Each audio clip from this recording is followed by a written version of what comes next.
So there are many contradictions here.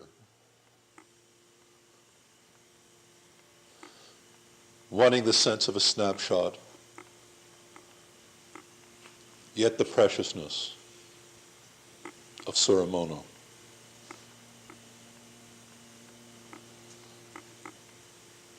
Wanting to be open, direct, casual, engaging. The sense of the glance that is so strong in Bresson or Robert Frank. But yet it's not the glance, it's the seeing that is important. That in the seeing there is the contact, the engagement. It is quieter, softer. It may be in passing, it may be fixed. But it is seeing, not glancing. The long look.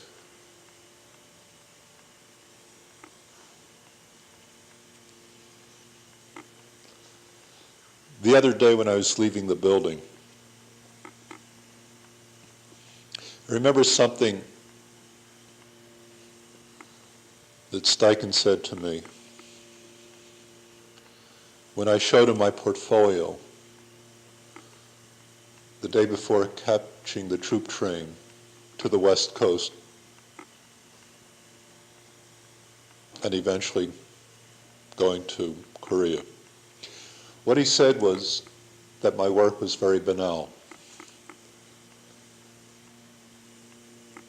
I did not know what the word meant,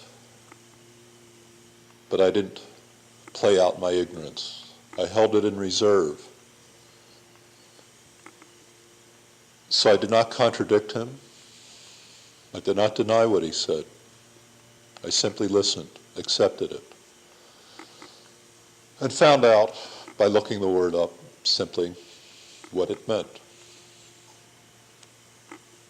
I see now that banality has always been a constant in my work. I don't know if it was a matter of my early apprenticeship in photo finishing plants, constantly seeing snapshots day in and day out, year after year. Was it about 3 or 4 years? Working in photo finishing plants in Philadelphia, back in my late teens. But certainly that sensibility is still at the root of Le Grand album and the work before me now. A certain banality, ordinariness, commonness. Again, the contradiction, the elitism, the preciousness of the uniqueness and the smallness of these photographs. The play of color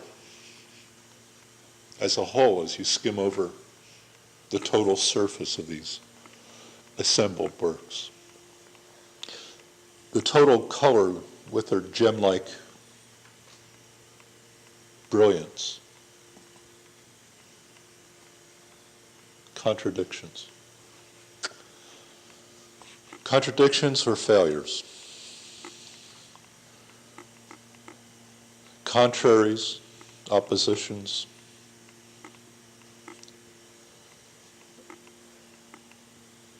They could have meaning.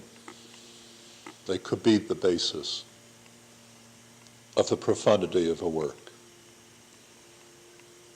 or maybe the very essence of the work.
If you look carefully, you will notice that I'm the only one that doesn't have a parenthetical position.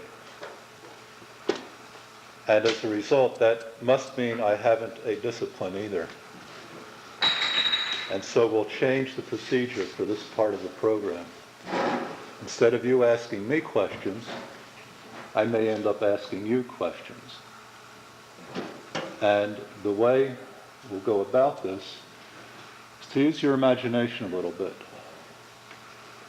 Say this is 4500 AD, and each of you in your disciplines have suddenly come upon this strange presentation dating back to the 20th century. Some curious, mysterious, perplexing amalgamation of the Lascaux caves and Plato's cave. Yeah, I don't know that art is necessarily about understanding. I think you go to university and you take academic courses and you get understanding. But art, again, is a process of experience. Experience on the part of the artist producing a work of art and the person or audience responding to it. It's an experience. And what you get out of that experience maybe is an understanding in a sense, but understanding to me is more of a rational thing. It's more of an intellectual thing. But something felt from the heart is experiential. And that's the relationship I have, certainly, and I think most of us have, to a work of art, no matter what form it is, photography, painting, music, film, whatever. You mentioned Herzog. And again, I would never myself use the word civilization. That's too grand in terms of certainly what I'm trying to do. I think, yes, art, relates to civilization in the sense something about art is one of those great mysteries of human being. The two things I'm involved in reading on my iPad a lot lately are about maps. And I originally wanted to be a cartographer, but I became a photographer.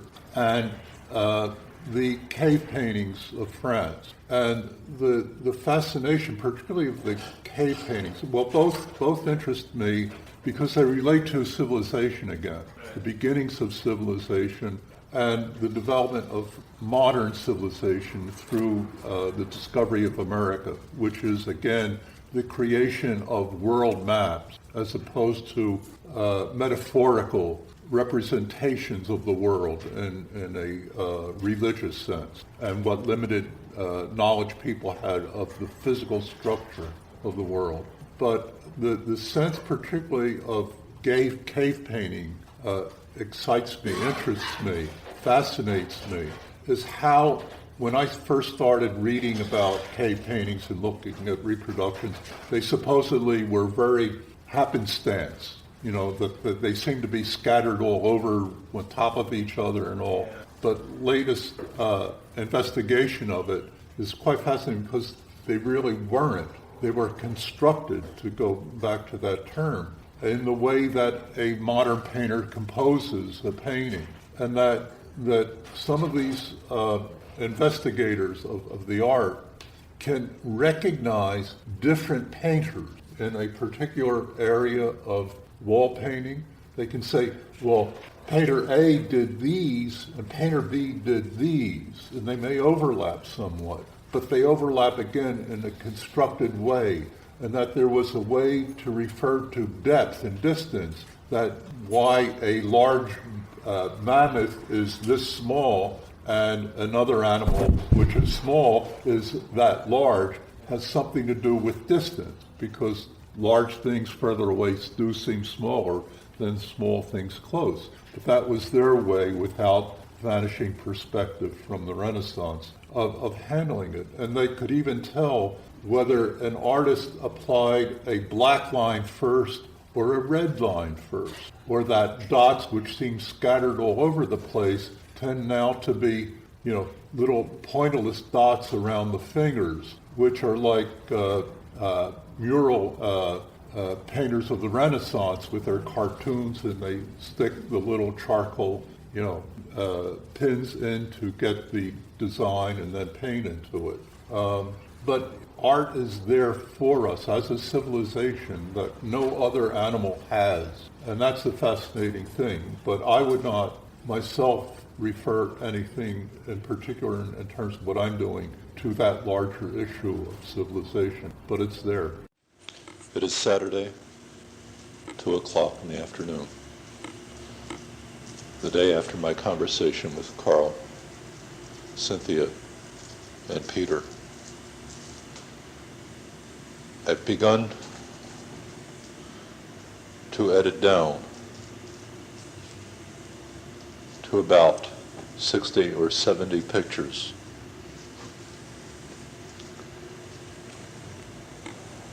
And I'm quite frustrated at the impossibility of making something definitive in that amount. For there's certain areas, like the artifacts, walls, images, that do tend to dominate.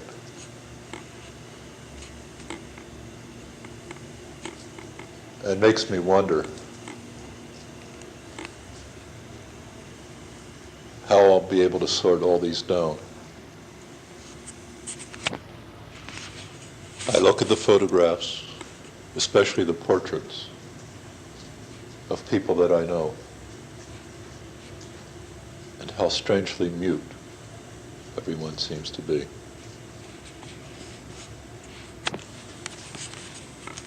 It is 5:15. I have now edited down to 72 prints. I wanted to speak about the process of editing my choices, selections, changes,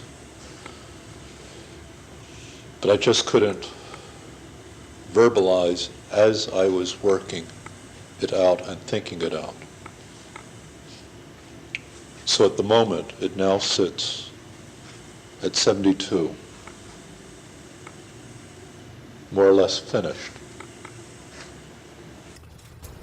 Oh, I'm not sure that I really understand the work differently. It's just that you go back through the files and look at work.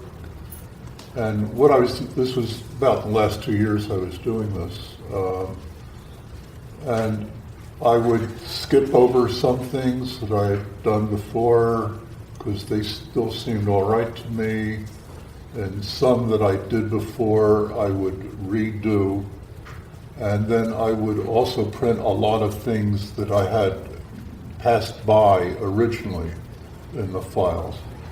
And that often happens, I think, with photographers at a certain period through their development. They stop and look back at their old contact sheets or whatever and look at things that are already there from 5 years ago or whatever, and then say to themselves, oh, why did I skip over that? That looks interesting now. And then they proceed and print it. That's what I was doing. Yeah, but there's something in the response that I don't quite understand that you're touching on, this melancholic aspect, the sadness of the people. I definitely see my own melancholy and sadness. That's what the words are about in the introduction. And are you saying or suggesting, or is it possible that introduction, that sensibility, my sensibility, is so pervasive throughout the whole thing that you fail to really see the aliveness? It really gets at the essence of what an artist is digging for, of trying to bring forth and congeal into images and not just artifacts. I think one of the great setbacks of the art world today is this objectifying of the art object, and that term in itself is the objectification of a painting, a drawing, a photograph, or whatever. When a photograph or a drawing or painting or whatever is a distillation of a process of discovery, of execution, it leads forward from a past. It's never in the present. An art object per se, as I'm talking about it in museum terms, is something that exists in the present there on the wall. But for the artist, it doesn't exist in this moment. It is a continuum from past to present and brings the artist into the future as well. Because the artist is always discovering something, not so much about him or herself, but about his or her perception of the world. One never discovers the world. It's too big. It's too grandiose in a way. But you discover some element of it that you understand and learn to love in a sense. And that is what you try and communicate, whether you're writing a poem or making a piece of music or making a photograph or a painting.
But by and large, they are city images, artifacts,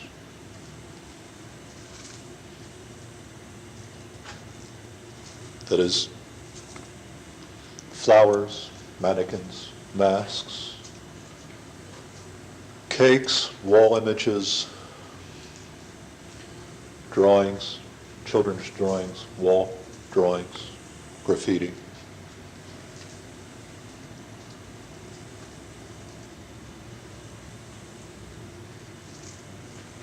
Back to street work with the range on women, which in turn leads to a kind of brief statement about photography.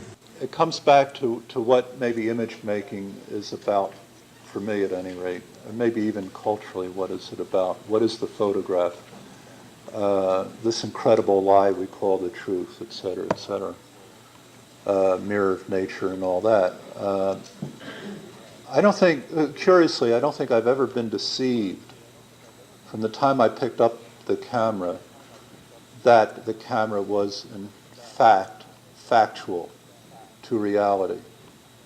I think it maybe it's because primarily I was more image oriented, even though I started photographing when I was 16 and wasn't a painter or anything, but I liked painting and so forth, and maybe it was at a crucial point in my life that maybe if the camera hadn't affected me, a photo essay in Life magazine hadn't affected me the way it did, maybe I would have started painting images before eventually, I think, taking up the camera.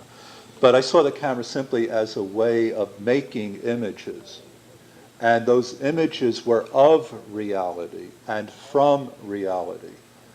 And the important distinction for my mind was that I was not imaginative enough to create the world a la the painters, you see.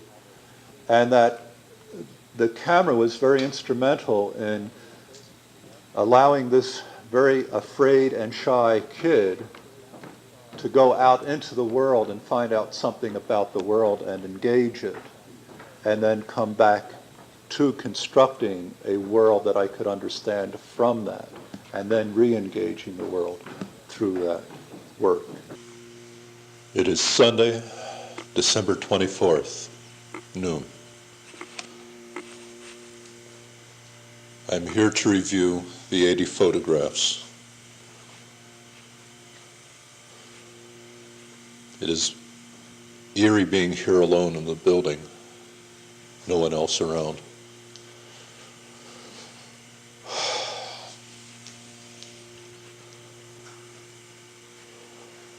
Wondering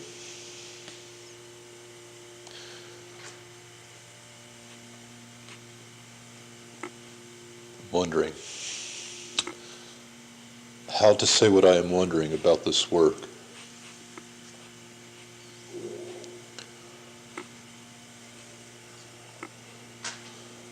Triviality, banality, gloss, superficiality, pretty pictures, I don't know. Strung as they are between the Gene Smiths on the one side of the room and the Edward Westons on the other.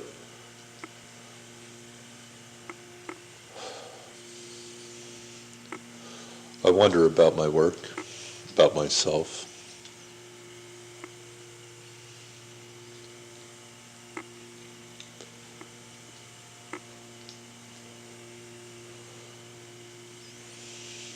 What are the measures that one gives to one's work?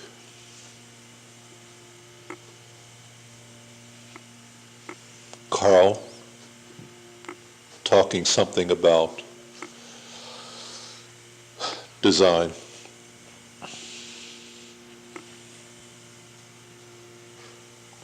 People confronting the camera, being aware of it.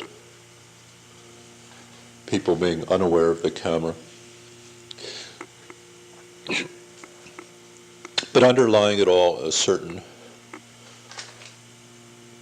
humanity, a concern on my part for people in general.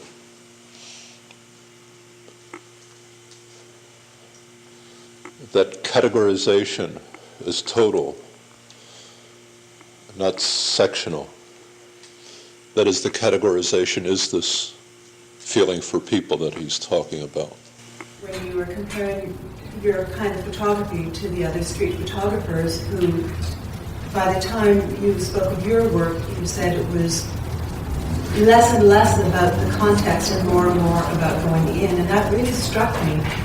And I was wondering, to what extent did you consciously choose that, and to what extent did that kind of reveal itself to you when you looked at your work and you realized, this is where I am, in who I am, and these are the images that I'm drawn to? Yeah, I think first of all, let me express something, about my background. I was deserted by my parents. My father deserted me when I was 1, and my mother deserted me when I was 4. And then my grandparents put me into the care of an agency, and I was placed in private homes, foster homes, and then eventually an orphanage. But I have no memory of my mother. I did eventually re-meet my father when I was 18, and that was a disaster, partly because we were still too removed from each other. He was going to teach me to be a man when I came to him at 18, but for 17 years, he had never been there to teach me to be a man. So we never did connect. But the other part of it was that he was Goyish. I'm Jewish. My mother was Jewish, therefore I automatically was Jewish, but I went from bristing to bar mitzvah, and I am not a religious Jew. I'm a secular Jew. I do not believe in God. But the fact that I can't remember my mother, I'm always looking for her. And one of the first things, or primary things, that the child has in relating to the world is recognition of face, and particularly of the mother. And though I have no conscious memory that I can bring forward of what she looked like, she's there somewhere. And I'm, in a sense, because I photograph mostly women, as you could see from the show or from the book or whatever, though I photograph men as well, but I don't have I'm not searching for the father, I'm searching for the mother, but through the face. The face is always the thing that we recognize each other by. We may recognize people down the street from their gait, their physical build or whatever, but it's the face that makes us develop an association, a connection. And that's what constantly motivates my work. Now, I don't say I started out with that. I mean, it's there, way back. But that's what the process of being an artist is about, is to bring those things forward and out there. Not you see them and process them, develop them, and bring them forth as a work of art. So that when I finished A Dialogue with Solitude, that's when I realized that I photographed women so much. I wasn't aware that I was photographing women so much, even though I was doing it. But the book, because it brought it out there and presented itself, I could see it clearly. And then for a while I attempted to photograph men more, but it just didn't gel that much. The psychological value isn't there for me as an artist, what I'm searching for. And so I just let it loose. And so I just kept photographing. But to the extent that you do something consciously or not, you can't measure it. You can't necessarily say I can point to that and say a certain point of awareness happened. because the book manifested itself out there rather than in here. But the process itself, as each step that you take in your work, and it manifests itself, and you stand back and look at it, then you can say to yourself, oh, see what has been happening in the work? Let's think more about that as we go out and make more work. When I say think about it, it's not a conscious thinking, it's the subliminal thinking that still occurs and feeds on that and develops. And so the work keeps developing that way. I've been nervous as hell about this.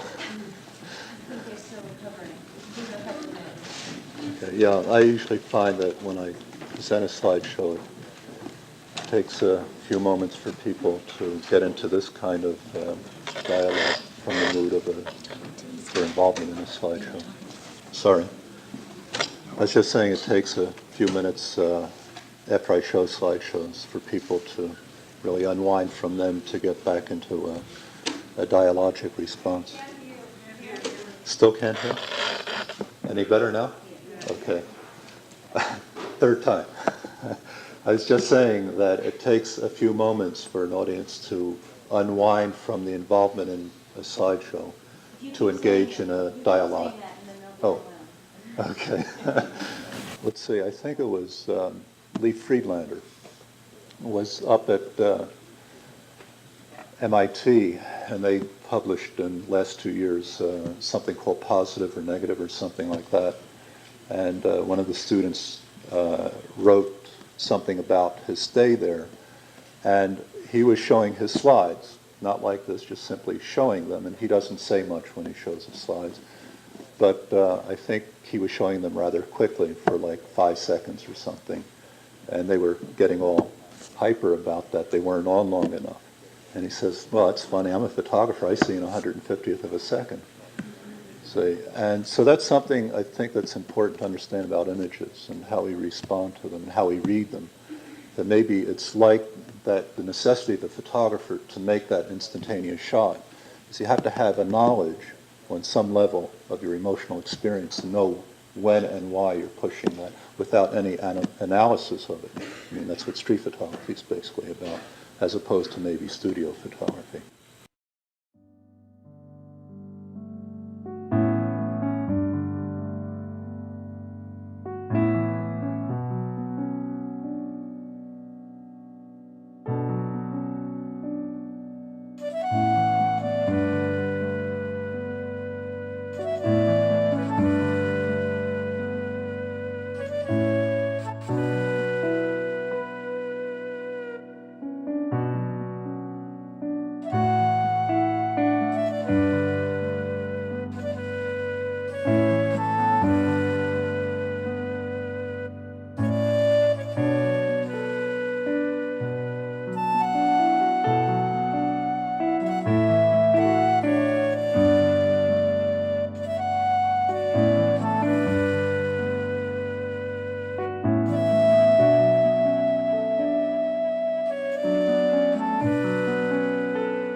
I'd like you to see that. You have to see that. You have to. You haven't seen the granddaughter. No. Okay, well, let's leave that. Leave that. Anyway, Another thing you'd have to do is read the journals. They're crucial. I think they're the most crucial read, the journals. Well, it's funny that in relation to the configuration that you're giving me tonight, I see the journals, in fact, as being the ashes, Beautiful. which I had not perceived before. That's how I Journal 2 was when I said to Janet, I used the word, the ash. And Janet used a better expression. Very perceptive she is. She said, but do you realize, she was so brilliantly aware of what was going on in Journal 2, she said to me, it's strange that you should say that because I see right now an exquisite kind of humor. In Journal 2, she saw a humor that she'd never seen in you personally, never seen in your work, emerging in Journal 2. I mean, what I'm trying to say is that the full picture is neither what I'm saying nor what she's saying, but you have to put them together. That my sensing that Journal 2 was your statement about having died must be met with her statement that your ability to say that had a certain form to it. That the way you said it had a certain color. It's interesting that her perception, in relation particularly to Journal 2, about my humor and not having seen it evident in my work previous to that, strikes me as curious because I know that it was always there. In fact, Angelica perceived that in me as a person. I can specify the kind of humor she was talking about. She was talking about a certain kind of compassion, a certain tenderness, a certain gentleness, and a certain type of releasement in humor that she hadn't witnessed before. Yeah, it probably isn't in the work, but it's in the Grand Album, and it is in an epiphany. There are those moments that do happen in both of those. There are those moments. It specifically happens in epiphany. No, but I think the difference is this. It's more diffuse or unrecognizable in a sense in the Grand Album because you're dealing with, these other images. So when can we see these again, David? Because I'd like to. Well, I'm going to try and set up something next semester. Because I think we have to get a hold of the auditorium. I'd like but to I think see these, I want to do it in should- relation to when the show will be on in the gallery, which will be in late March. So if I can get the auditorium some evening or some weekend and show it. Can I make a suggestion that we go to Freddy's and have a Christmas drink?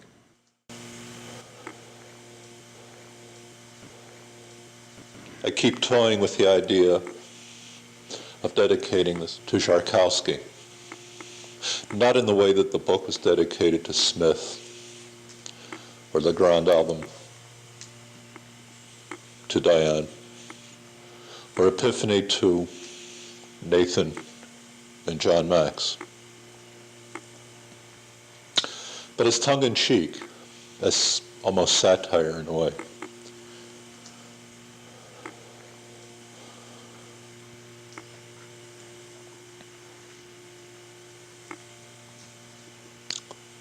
For he's concerned about the permanence or impermanence of things like color photography.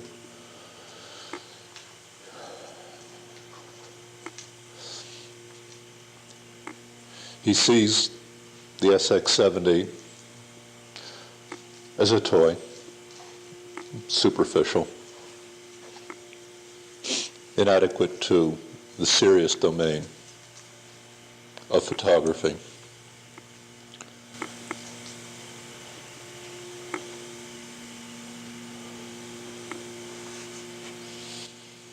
But the thing that keeps bothering me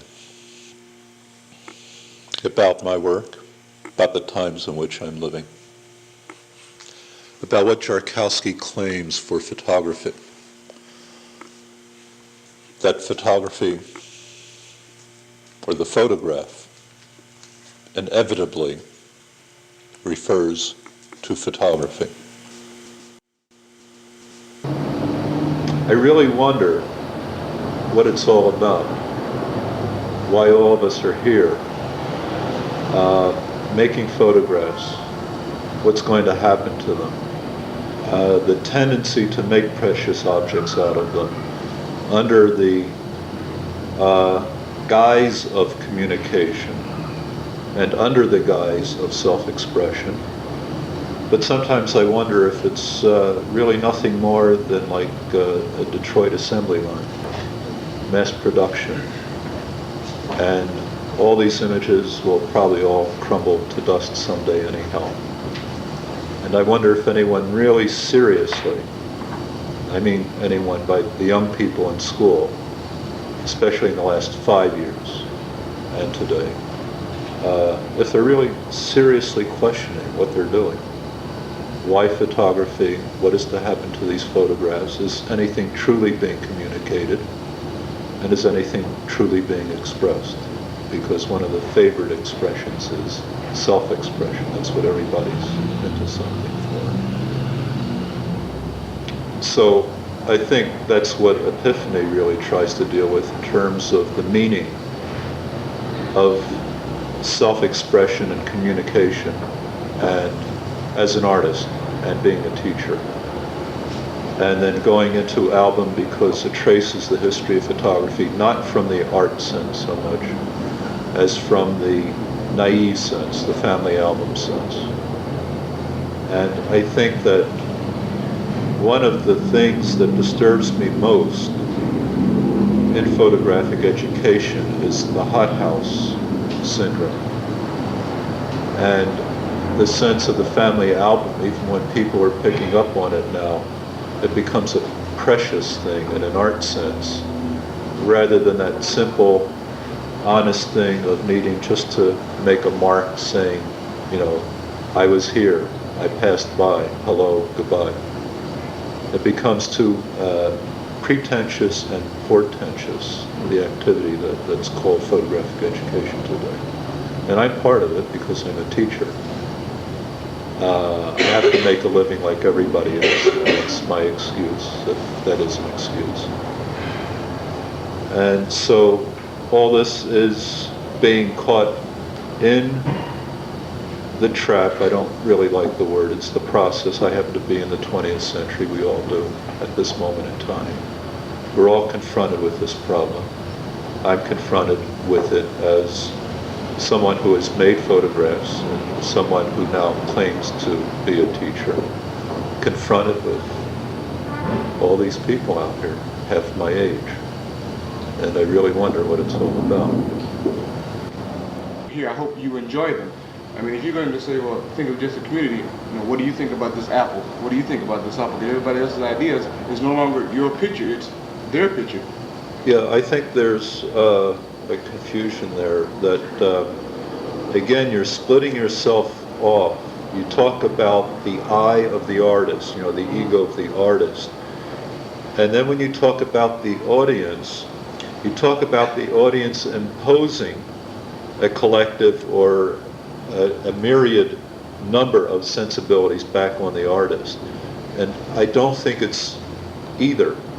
I think it's both. That sure, the individual who chooses to be an artist does so out of some egocentric structure in his psyche, you know, his own sense of awareness, either of I exist or I'm not sure who the hell I am and I want to find out who I am. And the only way I can find out is by externalizing it and observing it. But it's still a kind of egocentric function. But then that can be nothing more than a psychotherapy of sorts, you see. You can find out who you are by that process, by externalizing your impulses. You know, you can just draw crazy lines on the paper and look at it afterwards and say, yeah, I was really feeling shitty when I made those kinds of lines, as opposed to those kinds of lines I did yesterday when I was feeling good. Well, that tells you something about yourself, and you've expressed something about yourself. But that does not necessarily move me in any fashion, because it's not necessarily a shared language, you see. It may be too idiosyncratic in its language, in its symbols, in its color use, in its formal structure, whatever. So that we have to go back to the sense of audience, not people imposing different viewpoints on the individual, or even a collective single viewpoint that is outside, you see, social. But something is shared between us all. We are both egocentric, and we also exist as collective social animals, which is again why I relate back to the Middle Ages. Because I think in the structure of the Middle Ages, that fundamentally was the relationship of existence between people, good and bad. I mean, you're going to have good and bad in every situation. You had wars then too, you had people killing each other, then you had ideas clashing. But yet you built something like Chartres Cathedral together. And at the same time, the individuals had enough of the retention of their own idiosyncratic sensibilities that this carver of statues in this corner had his own individual stamp.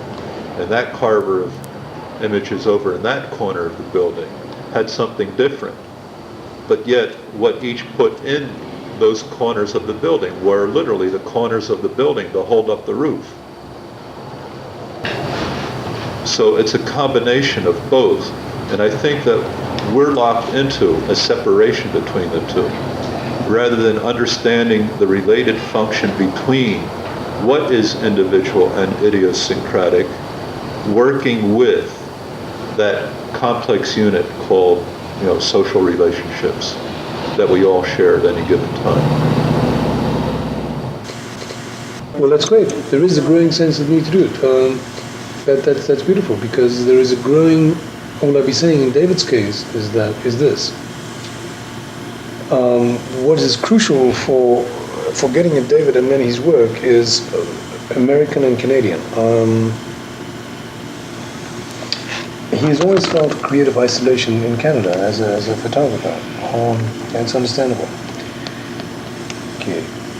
His creative roots lie within a certain inimitable pathos, nurtured by a peculiar kind of American aesthetic and of a very peculiar time. He knows, and so do most people, if they have any brains, that they know that that probably represented the heights of an American aesthetic in photography. And it was at that time that he was fighting. It was at that time that he was photographing. It was that time that he excelled. Okay, now the world changes. He comes to Canada and he has a certain sense of placidness. There's none of that involvement. He retains the sense of energy and reflection and nostalgia on what was great and what was good. He's infuriated, he goes bananas, just goes crazy. He tries to retain a sense of, still being in the world. And then something happens.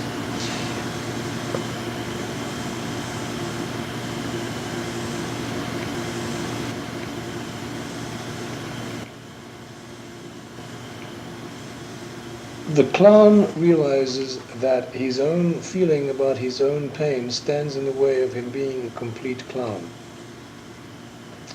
The clown realizes that, in fact, to be a complete clown, he must appear for the first time in a grey suit. He must actually take off the mask. He must forget, momentarily, but he must. He must forget of the benefits that he gains through his nostalgia. He cannot even give himself the total benefit of pure nostalgia and reflection anymore. He realizes now that he is at a point stationary in time, that he must totally admit to the non-existence of his being at this moment, because he cannot trust, nor does he believe he must, the kind of root continuity which connects him to his past, which is reflection and nostalgia. He cannot even have that anymore. He must enter into total creative displacement, which means he has no energizing sources for his creative ability. All that he has at that moment is the belief that what he has just decided is necessary, a propedeutic, to eventually, hopefully, he doesn't even believe it. See, it's my distinction. Being able to go on and create in a way that he has never. David entered into this promise. He entered into this. He was going through this when I first met him. It was like Alexander. He didn't know whether to lift up the great creative sword and cut the balls of everything that was totally inept around him, and he did occasionally, or whether to withdraw and in fact listen, because maybe there was some kind of minuscule creative possibility in this funny fucking thing around him. After a while he became aware and reflected on the whole thing, and he realized that in fact the whole process of reflection had changed, the direction had changed. He was no longer totally absorbed in what was there. He had actually started to develop an acute creative phenomenology of this strange, uncreative Canadian animal around him at the moment. And he started to enter that. Quote, Camus, the absurd. The task is to systematically enter the desert of the absurd, to describe the flora and fauna of its insignificance, to dwell in that insignificance, to detail and minuscule the outlines of what is in fact unimportant, to dwell in the unimportance, to be buried under the unimportance, and in fact then to rise through the unimportance. So it's a fucking quote from Myth of Sisyphus. That's what happened when I was first meeting him.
Ah, a glorious welcome to you, rabble, so hell-bent as you are on celebration. And greetings to you too, scholars, for you most of all best love a festival. So come, one and all, and as clowns of God, share my bread of bitterness, my salt and vinegar of contrition. Then together might we hear his laughter at the shattering of the world.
Thank you.